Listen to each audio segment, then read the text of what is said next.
We are rolling. Good morning. Welcome back to the conversation. This is Pointing Out the Obvious. This is our news and politics webcast, our daily take on what's buzzing today. I'm your host, Patrick Russell, and over there is my very opinionated producer, Veronica. Together we're here to quip and quiver through today's headlines, searching for the real, no matter how deep into the swamp we need to go. Happy TGIF, Veronica.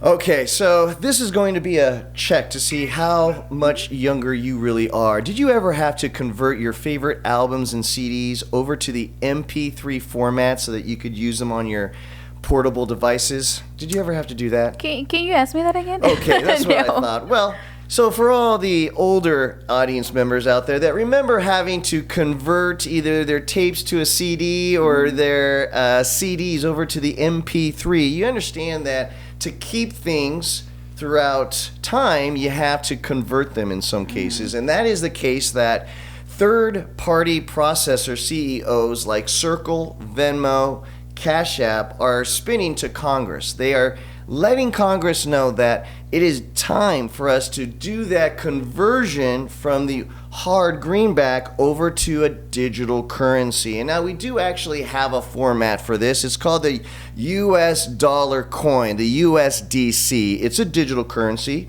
but it's tied to the actual value of the dollar, right? There's a greenback that supports your actual digital currency, which is a little bit different than virtual currency, which is what you're just talking about, a virtual ledger that says you have a unit of something. Well, no, I have a greenback that's now been converted to a digital currency. So there's that confidence in the market there, right? Yep. And these TPP CEOs are letting Congress know now is the time that we need to initiate a national initiative to convert all of our old dirty greenbacks into a digital currency. Why?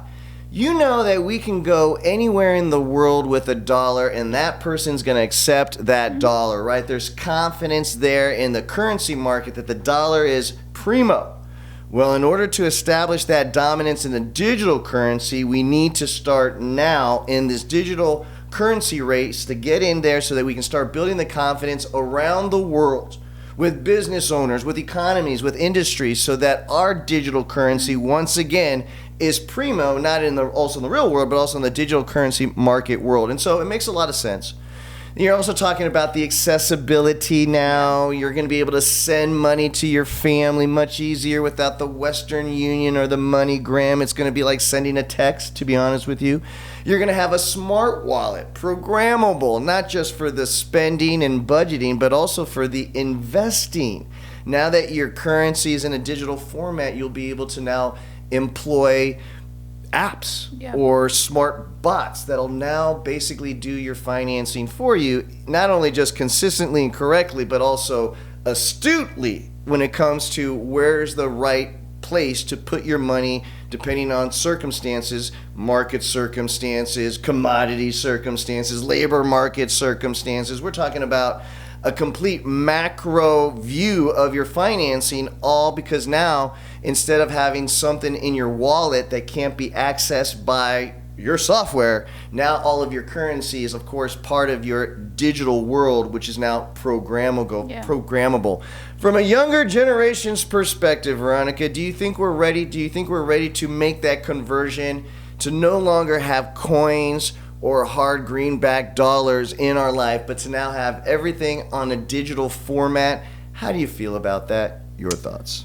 Well, I'm not sure if we're ready per se, but definitely we have to jump into the idea of like implementing this because of what you just said. When we go out of the country and they see the green paper, the green dollar, they're like, okay, no problem. We accept that here. So by us implementing or maybe changing or starting to change a couple of things is going to give us the advantage to obviously have the same confidence, the same ability with current currency, right? Absolutely. With the and it's also a matter of the lessons that we will have to learn, right? We're going to be breaking new ground. We're going to be starting a completely brand new financial system that's going to be not only just for the stuff that you buy on eBay or the stuff that you buy on Amazon, but now your government social security checks, your WIC payments, your Section 8 rent.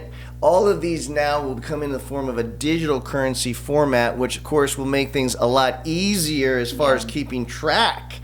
but then also the idea of privacy in now another form will be completely evaporated as we move forward to a more interconnected economy and lifestyle. Final thought? My last point is that it's going to encourage and it's going to, in a way, obligate, per se, people to move forward in technology. Believe it or not, I still have people that I know, either through our company or through our family members, that they don't have a bank account. So, I mean, this is 2022, and for me, it's insane when someone tells me, and I know this is kind of like not the same per se, but it's how we have to evolve with things, you know? So if switching to a digital currency for the nation will mean that I'll never have to stand behind some old fart writing a check for his groceries, I'm all for it. Guys, there's no right answer, there's no wrong answer, but there definitely is your opinion. Please don't just subscribe to this channel, even though we will be doing this back and forth on a daily basis, but lend your voice to the show. It'll make it a whole lot more fun. Guys, remember, it doesn't matter if you lean to the right. It doesn't matter if you lean to the left. As long as you're treating the person in front of you kindly, you just made the world a better place. Happy TGIF, everybody.